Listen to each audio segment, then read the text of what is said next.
मोदी जींकर स्वर ही नरम आ से नरम भितर से तृतीय थर पर प्राइम मिनिस्टर जाऊँच 70,000 कोटी टंकार पश्चिम ओडिशार जो विकास रो यात्रा को लेकर आज ये जो आलोकित करले एवं से जी लोक उत्साहित कर आसी निश्चित भाव में समस्ते समस्त कथा को शुणिले एवं ये जो मोदी ग्यारंटीर कथा ओडिशा रे मध्य विकसित ओडिशा रे प्रतिफलित हो आगामी दिन में एवं से ओडिशा रे मध्य विकसित ओडिशा हाँपाई हेले एठी भारतीय जनता पार्टी नेतृत्व दरकार ये कथा को से तांकर विकसित भारत विकसित ओडिशा जो नारा थिला से नारा रे प्रतिफलित करिसंती आगामी दिन में निश्चित भाव में ओडिशा रे भारतीय जनता पार्टी नेतृत्व रे सरकार हेबो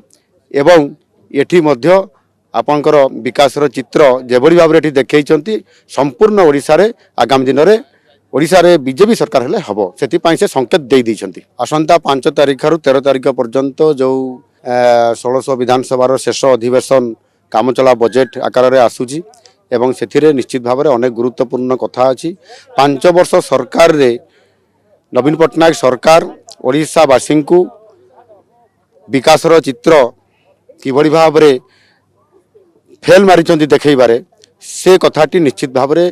आपंकर सरकार जो चित्रटी से देखेबे ताकू आम निश्चित भाव में काउंटर करूँ और ओडिशावासी पाखे कथा रखू जे मोदी एठी विकास ग्यारंटी कथा सारा भारत वर्ष में कला बेलू ओडिशा रे ओडिशा लोकन को केन्द्र जो योजना गुड़िक एठी कार्यकारी कराई नदेबारे जमिति आयुष्मान योजना भारत योजना भरिया कार्यक्रम करके विभिन्न कार्यक्रम को से रोकावट करुचंती एवं आज ओडिशा रे फेल मारिची ए कथा को निश्चित भाव में कहबू एवं आमे जमिति गत विधानसभा रे ओडिशा सरकार विधानसभा रे पलायन पंथी साजी मात्र 3 दिन रे विधानसभा को बंद करदेले तार कारण होउची ओडिशा रे आदिवासी जमी को अण आदिवासी को देवाई जो कैबिनेट निष्पत्ति नहीं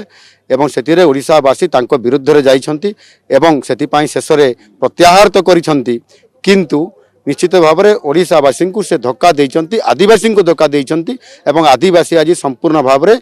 नवीन पट्टनायक सरकार विरोध में अच्छा तार प्रतिफलित आगामी निर्वाचन में हेबो ये कथा मध्य विधानसभा निश्चित भाव में पुणी आउ थे उठिबो।